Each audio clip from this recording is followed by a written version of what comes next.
It is natural for the real estate market to make corrections. That's just the cycle of real estate. So I think it's really important when you feel like it's slow, just know that that's natural. That's what's supposed to happen. Am I messing up here? Yeah. And so what is your action plan? Do you have an action plan for when the market corrects itself? Okay. My action plan is that I love to be with my clients. I love to prospect. And when you're busy, you don't have time for that. And I'm always yearning to get in front of my clients, to find new prospects. And so when the market corrects, it's the perfect time for me. And I get to have fun. It's so exciting. So that's what I say. Whenever the market's correcting, that's when you go and get new business. So when it corrects and it comes back, then guess what? You have more clients now than you did before. No, I love that. And what I love there is the mindset, like you're actually excited it slowed down, right? Versus having this like negative narrative. It's like, no, this is great. And it's obviously not great from the amount of revenue, but it's great that now you can reconnect, like you said, to some of your clients. When it's busy, you don't have chances to prospect again. So you can catch that net when it corrects again up, you can make more money. So, as I always say that, riches are made in the downturns, and you explained why, right? It's an opportunity. That's exactly right. So people understand that's really an opportunity when it's slower. Then when you get the upswing, you're actually making more money. So when they say the riches are made in the downturn, it's not in the actual downturn that it's made. It's prospecting the downturn, and when it corrects, you have 8 more clients. Now you're out of your mind busy. So now that's you're busier than you were before the downturn. That's right. That's exactly right. Cool. Great conversation. Falcon, same with you, man. I mean, what would you say to a signing agent kind of the narrative that it's slow? I've been hearing it a lot, and I think too many of us are treating busy and slow like an adjective when we need to be treating busy and slow like a verb. If you're slow, a lot of the time it's because you're being slow. There are things that you can do each and every day, actionable steps to change that. And those are the things that we hope to share with you all today. Look at your local market data. I looked at mine, the slowest month that people have seen, which was July of 2022. There were 761 transactions sold in my area. If you factor in buyer and seller side, that's over 1,500 closings. Sure, some of them might have taken place out of state, but that's not including refinances and HELOCs. So it may not be what it was before, but there's still plenty of business out there. What are you going to do to get it? I love that. I mean, what I love, again, we're getting into the mindset of 6-figure signing agents, right? And what I love about your statement is you actually took the time to figure out what home sales were. And then that helps you create a picture of the opportunity. Even if you were the best signing agent in the world, you couldn't do all 1,500 in July, right? But the fact that 700 homes closed in July, if I get 50 of those, I'm golden. I don't need all 1,500. I need 50 of those, and I can make good revenue for my business. And so I love that. And you're right. It's seller, buyer, plus refis. Cash outs are still a thing. So, again, it's the mindset that he said there where he's like 700, maybe 3,000 closed a year ago, July. It's not like you're going to do all 3,000 anyways. At some point, you still had to go in and market your business. And so you can get just 50 out of 1,500 as easy as you get 50 out of 3,000 closings. So yeah, if you're sitting at home and you don't see those closings taking place, it's easy to get discouraged and say, oh, there's no business going on because nobody's calling me. There's business going on. You just don't know about it because you're not out there to go get it. That was good. I went with that. Great conversation. Kayla, same question. I mean, what would you say? I mean, the crazy part is you had a baby. Congratulations. Thank you. Yes. He's right back there. Yeah. You had a baby right when the downturn happened. I did. And so you kind of had a lot at the same time. And so, this is a great question for you because you had so much going on you at the same time, family, business dropping. Right. But you seem to keep a great mindset about it. So what would you say to someone out there who says it's slow? Yeah, I mean, you really have to take ownership of your business. In this room, we're all business owners. Business owners are made successful in recessions. This is when people who are afraid to take a risk, afraid to fail, take a step back. This is when we need to step into marketing out of our comfort zone and into those title offices, real estate offices, and meeting with the loan officers so that we can take ownership of our business and go get those signings. This is when it's your time to separate yourself from the rest. Loan signing system gives us all the tools we need to get back to basics and get the business. There's nothing complicated. Stop overthinking it, and just go in there and get out of your comfort zone and take ownership. God, I love, yes. My favorite sentence in there is, you know, you got to take ownership. It's correct, because you said something that was awesome too, is that unsuccessful people fall back. Maybe I'm paraphrasing that. But, you know, a lot of people, the weaker signing agents will fall back when the stronger ones actually step in. And that's what the same commonality between you and the four yesterday. And I think, again, that was a mindset question, because and you said it best, like, we all have the same course. It's what you do with it that really differentiates you six-figure earners and everybody else. So, great conversation. Real quick, to inspire some people, Tracy, last month, how much money did you make? 10.5. What did you guess? And a slow market, by the way. Falcon, what did you make last month? $9,000. $9,000, yes. And what did you make last month? I took 2 weeks off in July and I made $8,700. You gotta take ownership. Such a good statement. Thank you so much. Okay, so let's get into some nitty gritty here. You know, okay, the first few questions are mindset questions, and so, you know, Tracy, I'm gonna start with you. You know, in your own words, why do you think mortgage professionals use you? What are your traits and characteristics? Well, they know that I want to help them make money. And the way that I know that is because LOs they rely on referrals. So how do they get referrals? They want referrals from their family, from their friends. And so the way they do that is the people that are their current clients, they need to have a good experience from beginning to finish. And not just at closing, but post-closing. So because I'm coming in at the very end, I get to be like the crescendo. I get to be the one that either locks in that client to refer their mom or doesn't. Doesn't matter what their experience was coming into it. And so the LOs that I talk to, when they understand that I know that I'm a part of helping them get referrals or get new business or repeat business, because I'm hyper focused on that in closing and just blowing them out of the water at the closing, then they know that I want to help them make money. But that also goes for my title agents and my real estate clients. They know that I want to be a part of the team and to create wealth together. So who doesn't want to have someone that wants to help you make money at the closing table? It's pretty simple. We all want to make money, and I just am very matter of fact about it. I'm like, let's make money. I love it. I mean, when you hear her, when I ask her what she says, escrow officer is great. We're not going to get there yet, but what I love, Tracy, and I hope everybody heard that, man, is like, you know, I try to teach, when you worry about their business, your business always is built. And she didn't talk about she travels 3 hours. She didn't talk about she doesn't miss signatures. She talked about, like, they know that I want to help them make money. And then when you can really let people know that you're in it for them, then your business naturally grows. And so I love it. I love that it's about them and that whole, yes. Well, it is about them, but it's also about me.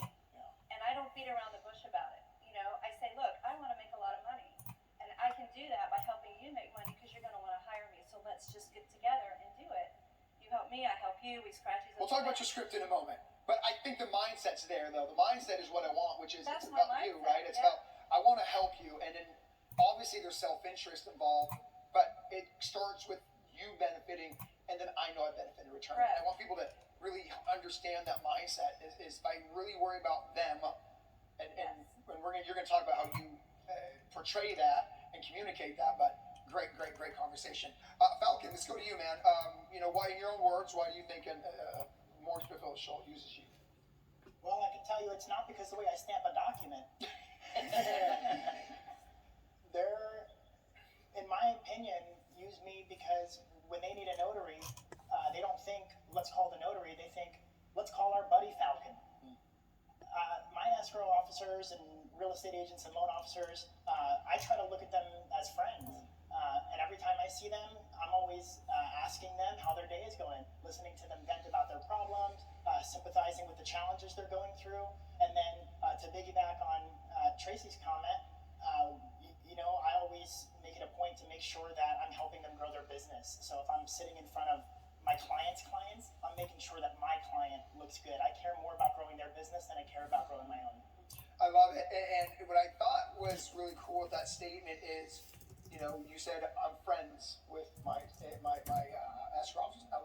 I think a lot of times newer signing agents, some signing agents see the moment as more transactional, like you're giving me money. This is a business relationship, and it's very robotic. Versus, like you said, like your goal is to be their friend. So it's not the notary Falcon; it is my buddy Falcon. And so again, I think this is a mindset question. Is why I asked. And so great conversation. Kayla, same with you.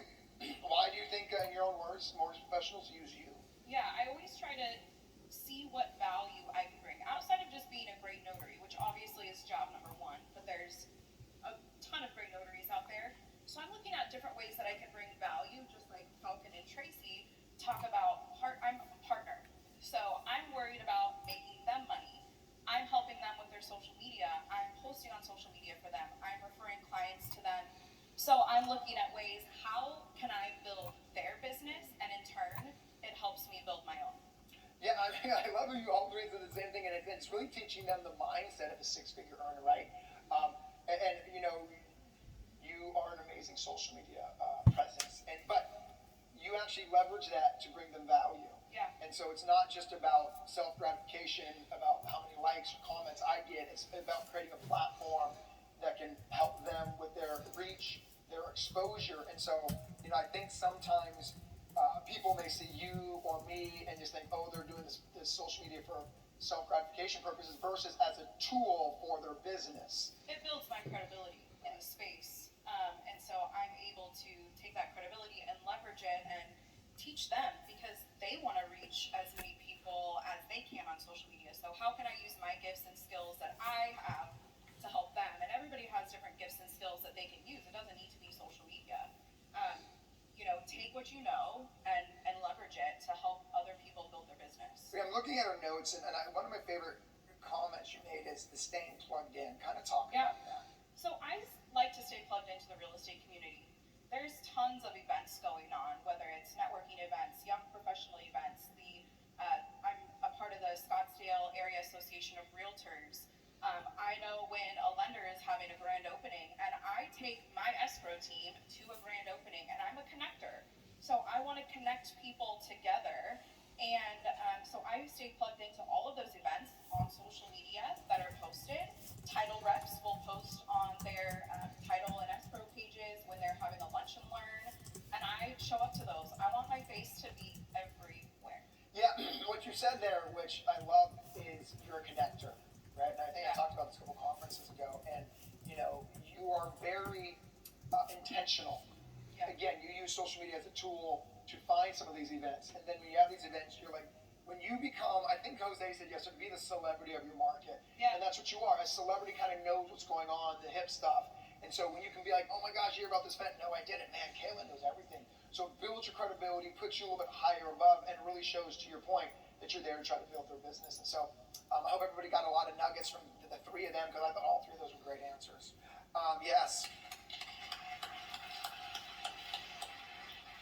So this is the last mindset question, and we'll get into some tactical stuff. But again, you said, Kayla, we're all the same course, so it's really mindset that really drives everything else. And so, we'll get some tactical stuff, but I want to talk one more time about a mindset. So, in your own words, Tracy, I'll start with you. How did you grow your business, like from day one? Well, I'm in it for the long game, so that allows me to be patient. And I say that because I took a loan signing system course in 2018, Mark, I think it was. OG? Yeah. I think he had like 300-something people on the six-figure Facebook. I mean, it was 300 people, and we have 11,000. Let's Yeah. go. It was amazing. That's right. But I want to learn. I'm a sponge. And so if I'm going to do something for a living, I want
and she was obviously a student pre-COVID, the pre-COVID boom. But you know, the first year, I think your best month was $7,000, right? I think now people feel like they failed if they've been in a business for a year and they can't make more than $6,500. And so I think the mindset of being in for the long haul, because if you would have gave up after those 3,000, 4,000, you wouldn't be where you are today 4 years later, right? And so, you know, for every, you know, Kayla who got to 10 grand in 8 months, we have students like you who took, you know, 18 months to get to that 10K mark or what. And that's the mindset that I hope people get from you. And most small businesses aren't really considered solid for at least 5 years until you're 5 years in. So God, I love that nugget. as a loan signing agent, you don't have any. I mean, you really don't have any overhead. All you got to do is go out there and market and sell yourself. You don't have to have inventory somewhere. It's an incredible thing, and I'm glad that not everybody in the world knows about it. That's right, that's right. I think a lot of people, because we're immersed in the industry, we feel like everybody does, and so there's this false, like, oh, it's saturated. Like, no, it's not, dude. Stop No, saying it's that. not. It's not. Okay.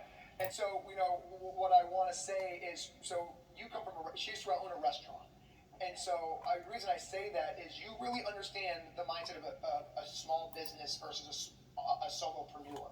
And so a real small business, I say real, I mean like, you know, I have employees and I'm having $150,000 a month in overhead. Really understand it's a 5-year game. Some people are in the business for 5 months and they're like, oh my gosh, I'm not making more than $5 grand a month. You're like, dude, do you know how good you got it that you're 5 months in and you're making $3,000 a month? But they don't have perspective. And so what I loved about your statement is giving them perspective, right? 5 years is kind of what a small business would really project at before they ask themselves, should I quit? Some signing agents are quitting it 5 months. I'm like, dude. Well, what they advise to starting a small business that you have at least 12 months of income put away to draw from. And you don't have to do that as a loan signing agent. Give it a couple of months, give it 3 months, give it 6 months, and you're already making money from day one.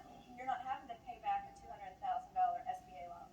You don't have $18,000 a month rent in the restaurant. You don't have, you know, payroll for all these employees because usually small business owners, they don't pay themselves for a while. It takes a long time before you actually start making money. We have no loans to pay off. We have no employees to pay. We have to put gas in our car, print our docs, buy pens, get a stamp, and you're good to go. Yeah. Yeah, I love that conversation just because it's about being grateful, right? Like she really understands, she has so much gratitude for this business because she had a SBA loan and employees and $200,000 a month in overhead.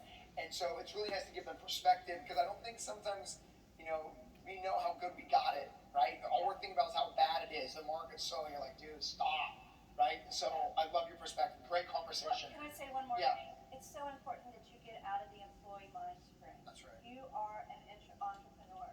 And I have a signing service, so I know the notaries that are still being employed. That's right. They're not taking control of themselves and their business, and those are the ones that they just fall away. That's You right. know, I want to work with people that are going to be in the, you know, as a team. Love it. Love it. Great insight. Great insight. Falcon, same question, man. The kind of mindset. How'd you start building this thing? Oh, well, I'll tell you the story of two mindsets. The mindset of the Falcon who started this business in 2019, every excuse in the book why I wasn't taking a signing. A month went by, 2 months went by, 5 months went by, still making excuses. Had my commission for 12 months, and I did 0 signings. And then I had to look myself in the mirror when I saw other people in Las Vegas who were making it work and say, I have had enough of making these excuses and being mediocre. And I said, I'm going to develop a ferocious appetite to succeed. I will do whatever it takes. I don't care what it is. I'm going to make it work. From the time I had my first signing, 12 months from there, first year in, $130,000.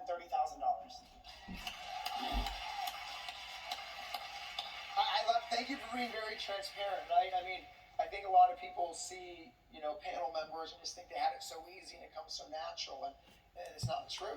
You know what I mean? I mean, 12 months of being nervous and fearful and making up excuses, kind of what I opened up with today, and then you decided to make reasons. So thank you for sharing that, because I want everyone here to stop making excuses and start creating reasons on why they should build their business. Cool. Thank you for that insight. Kayla, same question. Yeah, I mean, I got my commission in August of 2020, so I was in the boom. I didn't take a signing until October of 2020, and I remember messaging you throughout the months, being like, "Oh my gosh, I only made $3,000." And you're like, "I'm so proud of you." I'm like, "Why? Why? I'm not doing much, you know." 8 months later, I made 12 grand, and 3 months later, I found out I was pregnant. And I'm talking to the parents and the families in this room. Keep your family in the back of your mind, because for 6 months of this year, I've been at home and present with my son, still making passive income. You have to keep your why in the back of your head. I knew I wanted to be a present parent. I knew I wanted to do this for my family. So every day, even when I was discouraged, I would take 1, 2, 3 small steps just to keep moving my business forward. It doesn't have to be huge. You just need to be consistent, stay persistent, and keep the long game in mind. When I started building this business, I was single. I didn't have a family, but I knew I wanted that. I knew I had a vision of where I wanted my life to be and where I wanted to end up, and every day I worked towards building that life for myself and my family. Yeah, no, I love it. You know, it's funny, Kayla, when she first started, when Kayla first started, sort of the LSS, she'd DM me on, you know, whether it's FB or Instagram, she'd make sure I got those messages. And she'd be like, you know, I made 1,800, I made 3,000, and then she would basically make me feel like she wasn't being built quick enough. Yeah. And so I love that. I hate impatience, because impatience kills more businesses than anything else. But I love the impatience with consistency, or the impatience that drives you to work harder. And that's what you had. And I want people to know that. While you were a little impatient, it almost drove you to keep executing. And so I don't want that lost, right? Well, go on. I think it's easy for us to get caught up in comparison with other people's journeys, and I can struggle with that sometimes, and I think a lot of us in this room can. And it's important just to remember that your journey is your own, and you're building your own business. No one else's. So just keep your eye on the prize and keep moving forward one step at a time. Well, I thank you for being vulnerable there, you know, and admitting that you got caught up in the comparison game. Like, I think people think six-figure signing agents have it so easy. So I appreciate you saying, because I think a lot of people compare themselves versus getting inspired. And I think once that clicked for you, Yeah. it became an easier journey, because I started getting less and less messages. And so I'm proud of you. Listen, he's our mentor. How to use it, right? That's what I'm saying.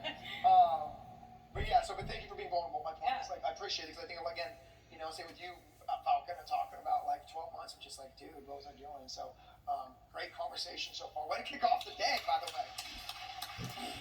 All right, so let's get into some tactical stuff. I know that's what you want to hear. So let's go to you, Tracy. Let's get some tactical stuff and go to the prospecting question. Let's kind of talk about prospecting. You know, how do you do it? How do you find them? Let's kind of combine that with, you know, just kind of your follow-up process, and just kind of talk about prospecting in general to new business. Cold calling, not my shtick. So many people are successful at cold calling, and I'm just not. And not because I can't, because I just don't prefer to do it. I like to be welcomed into an office. I like them to know that I'm coming. So, and plus I'm really nervous at cold calling. I can't be myself. Like, I'm a little nervous now, so I'm like, this is how I am in cold calls. I'm a little bit, you know, I can't be. You're doing great, Tracy. Thank you.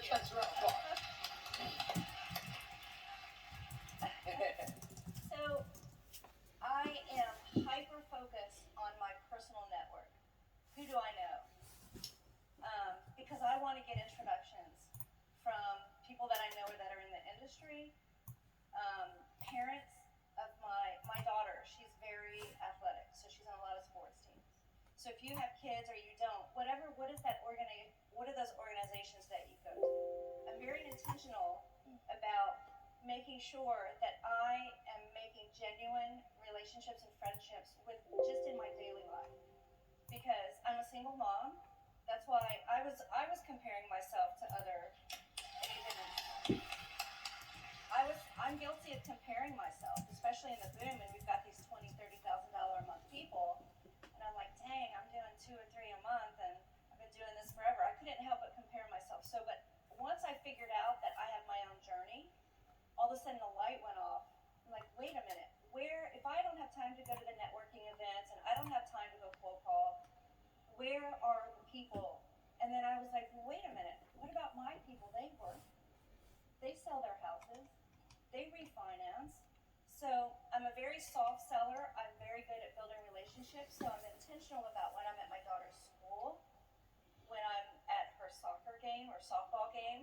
very involved. You don't have to be the teen mom, you don't have to be the classroom mom, but make sure that what I do is I just make sure that I'm developing authentic relationships with people.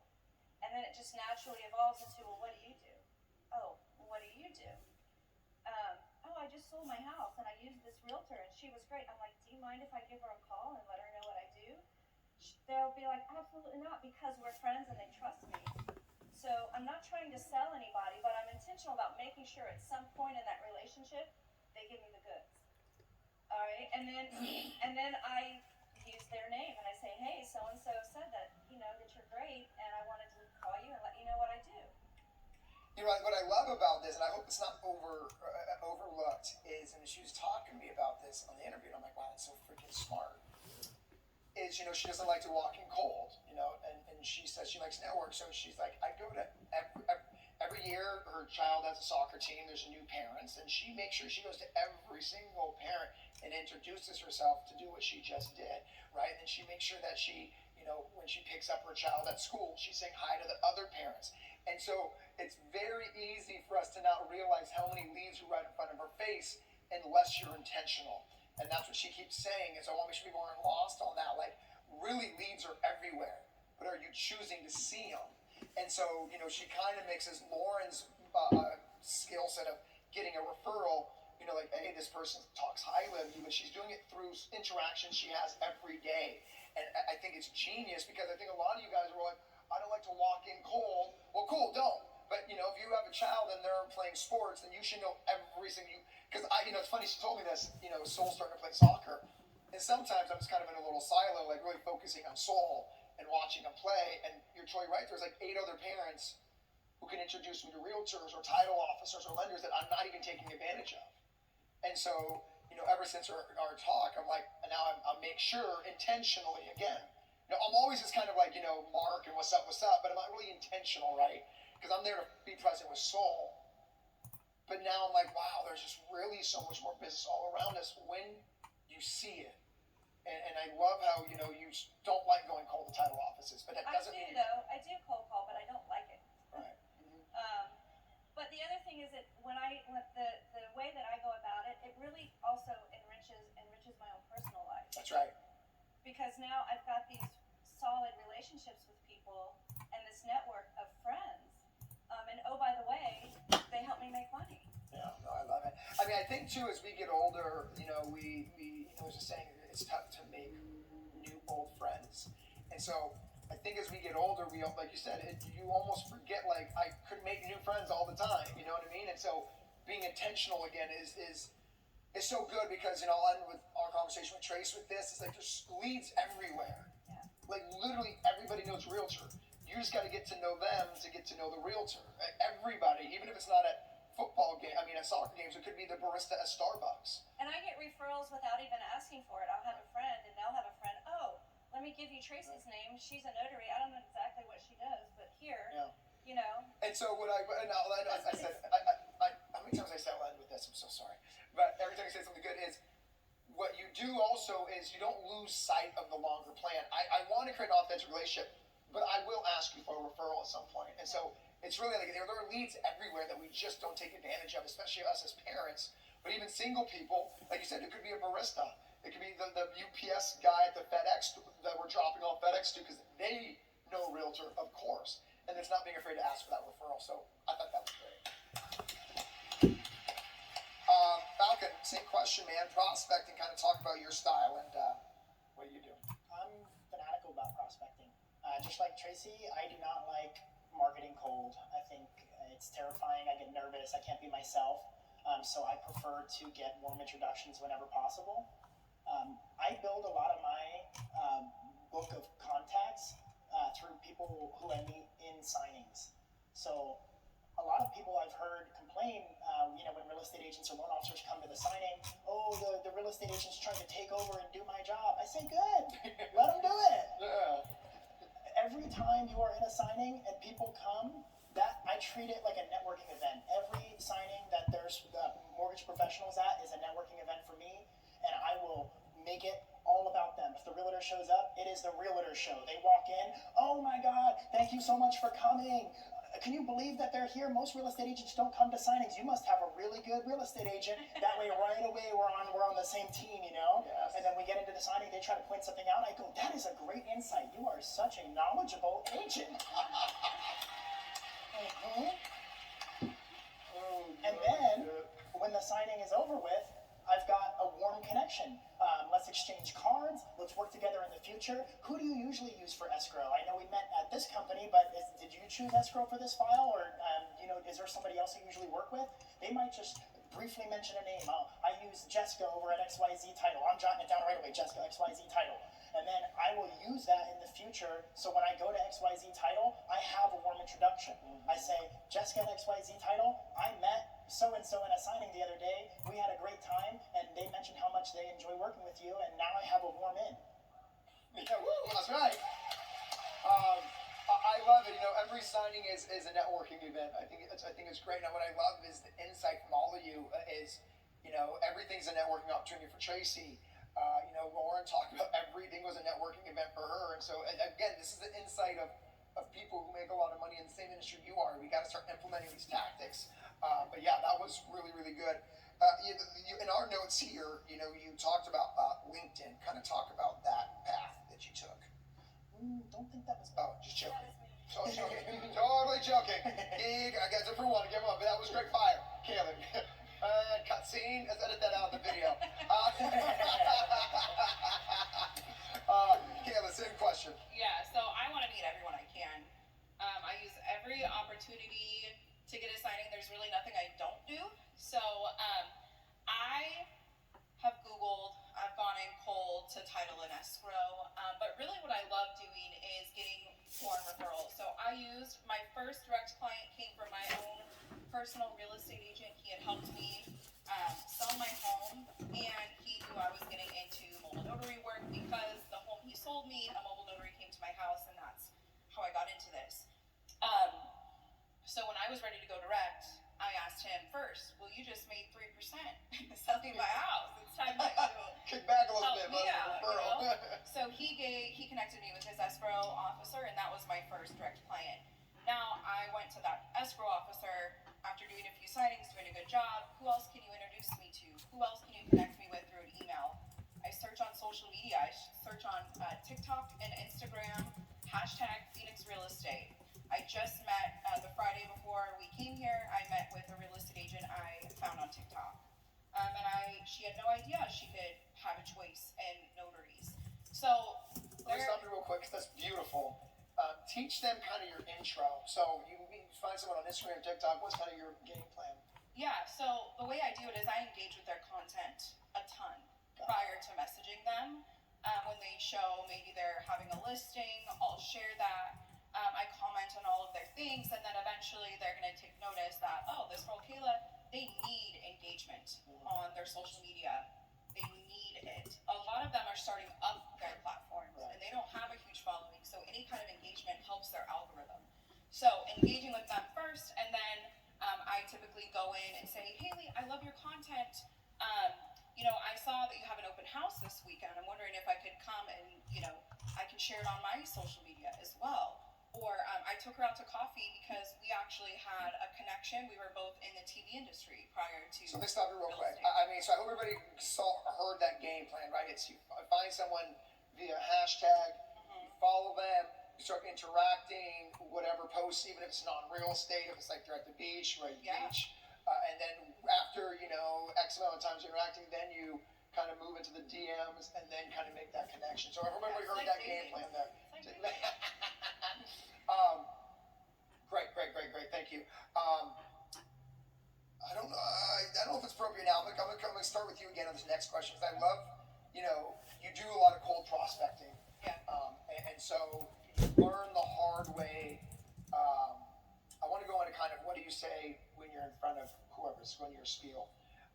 Starting with you, Caleb, we'll go back down, is because, you learn kind of the hard way about baskets and et cetera stuff. So let's kind of talk about that, and then go into what you say when you're in front of them, and how you have that conversation to make them, whether it's referral, cold, but let's start with kind of your For feedback. sure. Yeah, so when I started in October of 2020, we were in COVID. We were in the COVID goodie basket kind of era.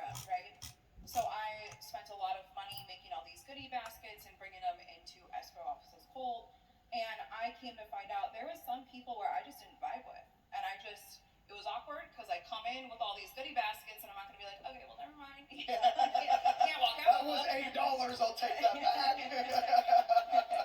So I would leave them there, and I would get in my car and be like, "Oh my gosh, I just wasted, $40 on that."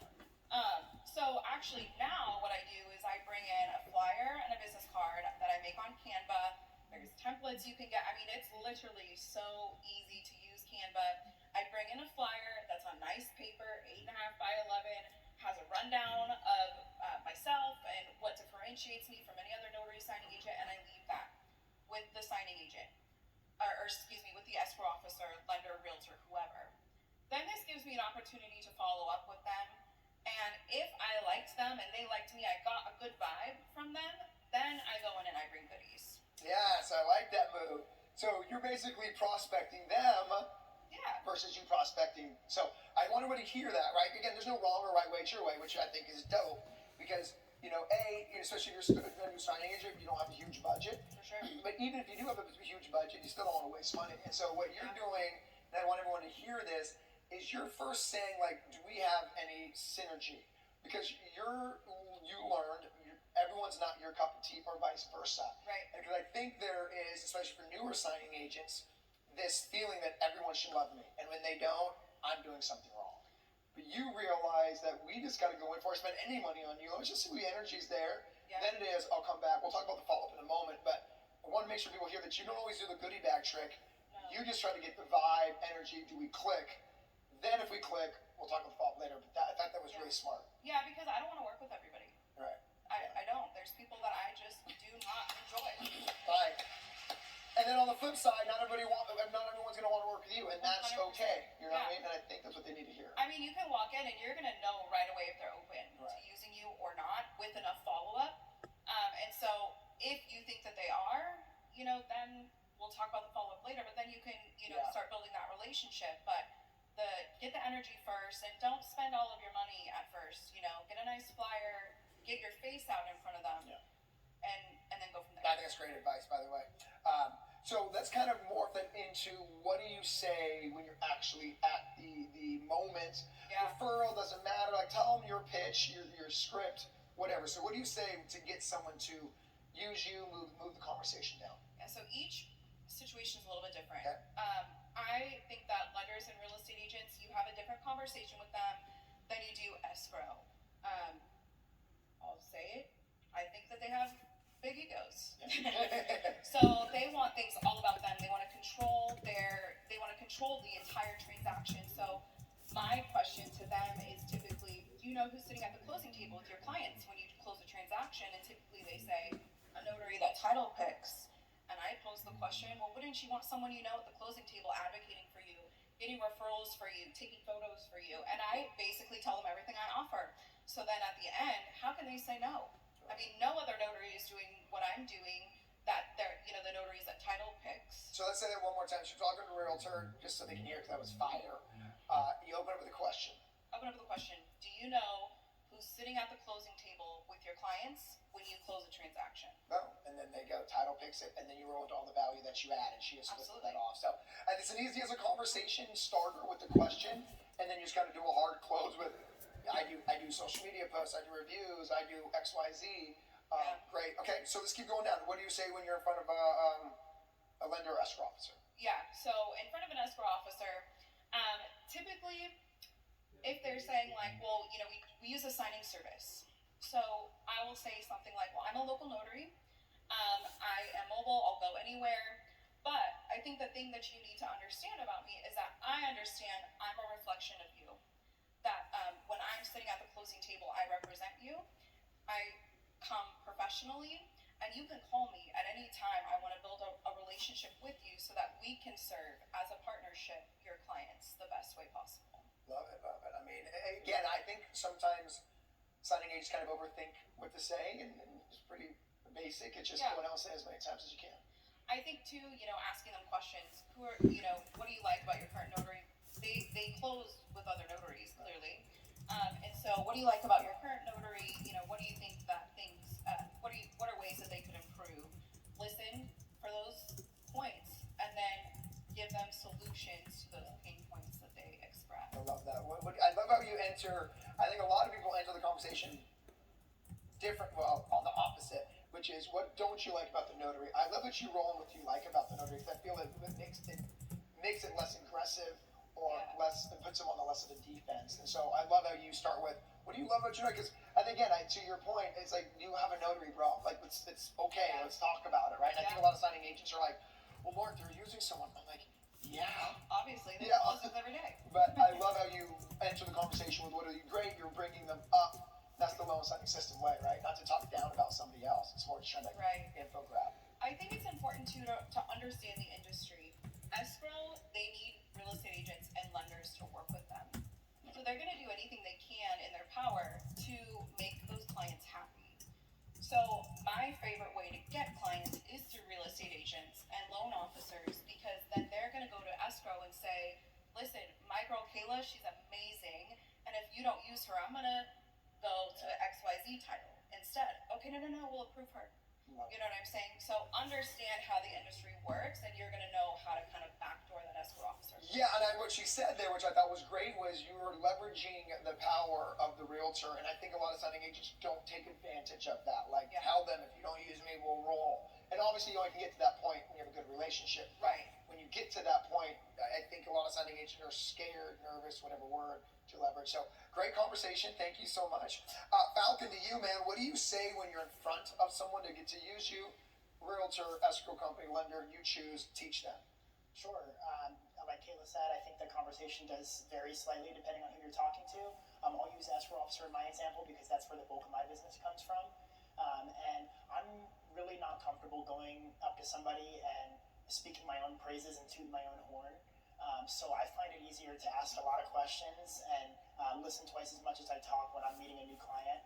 So I'll usually try to ask them questions that are could almost be categorized as small talk, and try to use questions that also demonstrate my industry knowledge.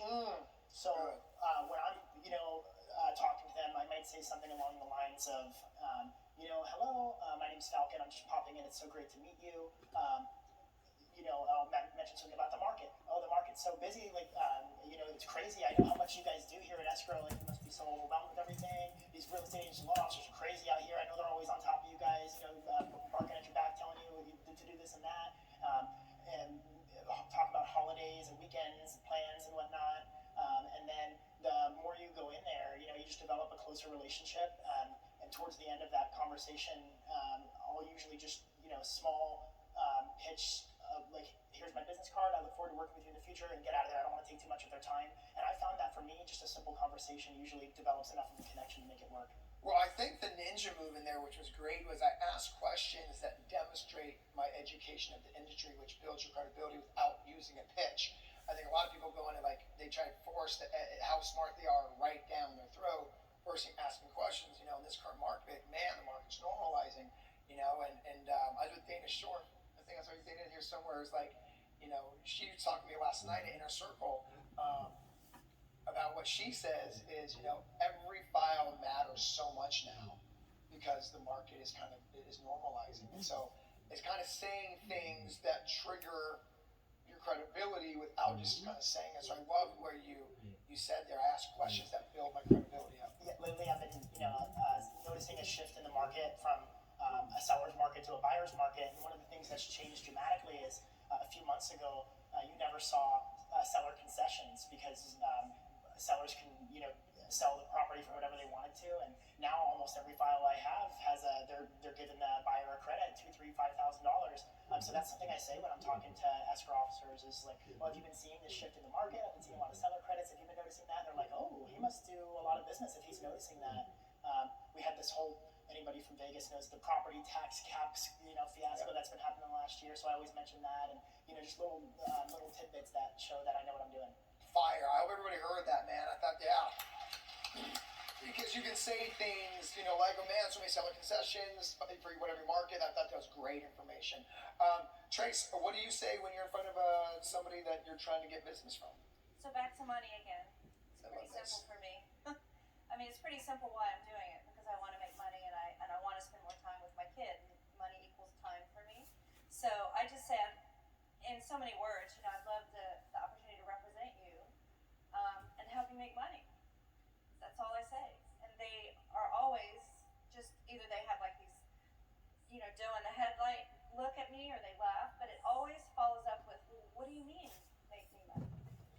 because notaries, they don't look at notaries in that light. They don't think that we're there to help. They don't get it. They don't know that that's something that they can use us as a tool to help them get more clients, get referrals, and all that. So after that, it just leads into a conversation. I was talking real quick. That is the most fire line in the history of lines. Yeah, everybody hear that? Like, I'm a notary. I'm here to help you make money. Like, what? You know, in the internet world, it's called something called clickbait, where you have a title where you just gotta click on it. You know what I mean? His mom has 8 toes. You're like, all right, let me see the 8 toes. And so you are the same thing. It's almost clickbaity, but it's true, right? You know, it's like every notary walks in talking about X, Y, Z. It's like, look, I'm here to make you money. Like excuse me? Because they want to know how. That's right. And it forces the conversation to go down in a manner that brings you to light, by the way. And that's my point. I mean, honestly, that line is so freaking epic, right? We've talked about different ways to help make them money, but I mean, to me, it doesn't matter if you're talking to a loan officer, escrow officer, realtor. It is like, I'm a notary, I'm here to help make you money. They're going to want to know yes, right. They're going to want to know what the next sentence is. They're going to want to know, like, okay. And that's the hardest thing to do with any sales, is getting them intrigued and wanting to hear more. Because and that then line they is ask me the questions. They start asking That's me right. the questions and want to know why, and then I go into exactly what they do. You know, that's what we do. We talk to them about all the different ways that we can help you make money, help you get more money, save time so that you can. The escrow officer that Brad had yesterday, you know, he was talking exactly about what it is I try to get prospective clients to understand. Is that if I am at their closing table, that's more time for them to close other files, it's more time for them to go and market, it's more time for them to just go and have lunch, you know? And so I'm a true advocate for them. I want them to look good to their boss. I want them to look good to the listing agent who is their client. I want them to look good to the buyer's agent who's not their client yet, right? So not only with the buyer's agent am I trying to figure out who their title agent is in the closing, but I'm also working to get that, to impress that buyer's agent so much that they are going to be like, oh, who is this title company? I might want to check them out. So I just go into all of those things, depending on if they're an LO, if they're escrow, if they're a realtor. Whatever questions they ask, I try to dispel any negative ideas that they have. And it usually is just a big light to them that there's a tool that's basically for free that I'm like going to go and help them market and get more business. They don't know. so good. My name is Tracy. I'm a notary. I'm here to help you make money. Like, I don't know what else you want. All right, bye everybody. We'll talk to you later. It's good weekend. Such a good opening line. It's such a good opening line. It segues into how you can bring them value. I mean, it's just such an amazing way to start a conversation with any mortgage professional. Okay, so let's wrap up with this last question. You guys have been unbelievable. Follow-up game. Let's kind of skip to that question in here while you're looking for your answers. And everyone wants to know, what's your follow-up look like? When do you go in person? When do you drop emails? What do you say? What do you do? So let's kind of talk about yours. Kayla, we'll go back down this way. Talk about your follow-up process, when you meet them, and then the day after you meet them, let's talk through that. Yeah. So let's say I'm walking in a title with Rick Lyers, my business card, right? So I go in, I meet them, I follow up with an email 2 to 3 days later. And then the next week, I bring in, either the next week or 2 weeks after the original meeting, I bring them some goodies. The point here is the key is in the follow-up.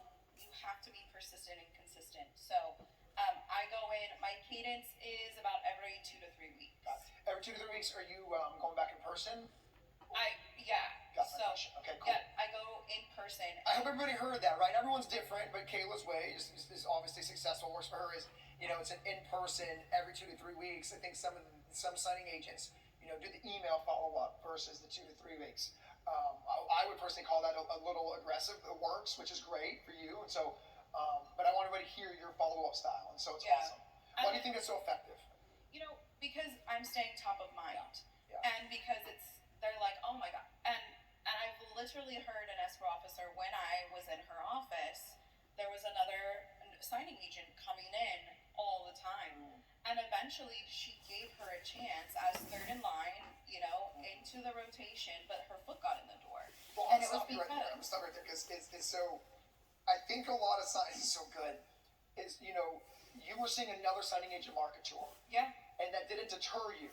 No. And that's why I think they get like, well, Mark, like there's two other people dropping off mud cakes. Like, okay.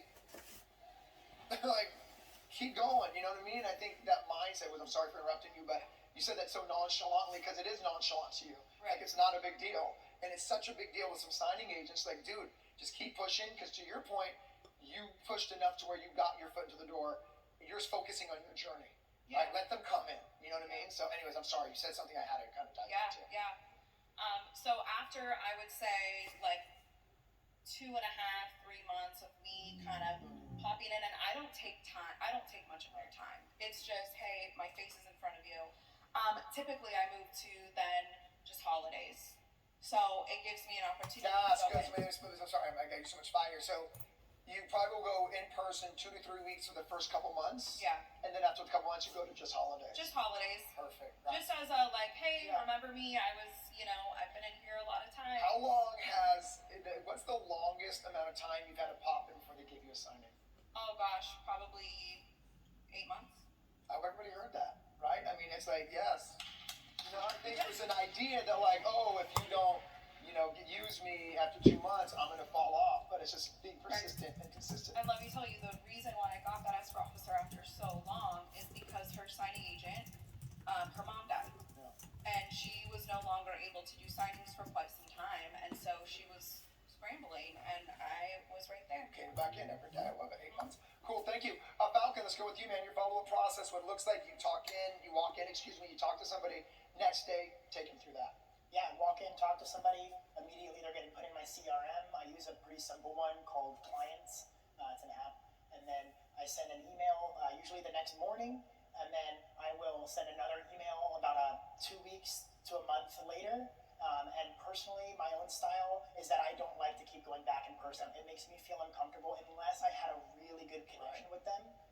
So just to clarify, your email following up almost exclusively, or is there any moment you'll do an in-person follow-up? I will do an in-person follow-up if I feel like I developed a good enough connection with the person. If I went in and it didn't really feel like we had chemistry, I'm not going to pop back in because Okay, sorry for interrupting you. So I'll make sure I'm getting it out to them. So this is because I think this is kind of a cool formula.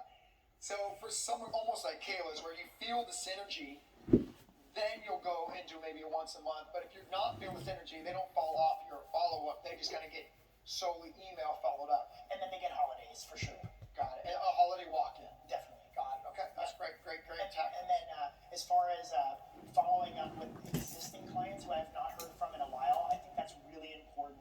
My CRM will tell me how many days it's been since I've touched or made contact with somebody. And if it's been a while and I've done signings for them and I know them well enough, I will walk into the signing, hello to the receptionist, walk right on past her into the back of the office, and I will go to each and every escrow officer in there and just say, oh, hello, just dropping by to say hello. Let me know if you ever need anything, and walk right out. Make my rounds. Yeah, what I love, I think you also said so subtly is your CRM will remind you when you haven't touched somebody. So what I heard there is a signing agent who uses a system, a signing agent who takes time to fill out a CRM. I think a lot of people, signing agents, kind of willy-nilly who they talk to. So you have something that's reminding you, you have a touch point of, but the point I'm trying to make there is I hear a very systematic signing agent. And so, again, I think a lot of people see signing agents who make 6 figures and don't realize the work and systems that go into place to get here. So I guess I'm communicating to everybody here is you got to start creating your systems and then trust your systems. Cool. Tracy, let's wrap up with you. Follow up. Talk to me about what yours looks like. Old school. So, I am handwritten notes. As soon as I meet someone, I will always follow up, and I carry these in a Ziploc bag in my car with pens and stamps and $5 gift GCs to wherever, based on what I think they'll like. And then in my car, after I meet them, or that day, I'll just sit when I pull over somewhere. I'll take 2 minutes. I'll write 2 sentences. It was so great to meet you. And then I'll put one other sentence that relates to whatever it is we said. I don't know. Good. And then sometimes I'll put a little $sign, in there, like can't wait, and I'll put a $sign. I'm telling you, it's about money, guys. So I'll drop that in the mail. And so I'm intentional. Well, I think it's epic because you don't walk in and you're mailing it to them. Like, who doesn't love mail? Like, a little postcard and a $5 gift Because card. no, Like, it's a lost art, and right, so it is a lost stands art. out. That's right. It stands out. And some of my notaries that my signing service, they'll send me cards and tell you what, they become preferred right away because I remember who they are. That's right. Because not everyone's doing. So I do that. There's a little nugget, by the way, to get a signing service owner's paper. Whatever makes you stand out, and my way is to send that card. So. Well, I think first off, thank you for sharing that. It's funny, to your point, no postcards is a lost art. Mail is a lost art. So Rome and I are actually thinking to get into mailers because so many people don't get mail anymore that people are actually enjoying to open up mail again. Yes. Because like in the 80s and 90s, mailers everywhere. And so my point is, to your point, I'm reinforcing And to this. see your handwriting like a pen, Yeah. they're like, what? Because nowadays, everyone actually looks at every piece of mail. Yes. So I'm giving you some like marketing background on that. So it's genius for numerous reasons. Man, how amazing was this panel?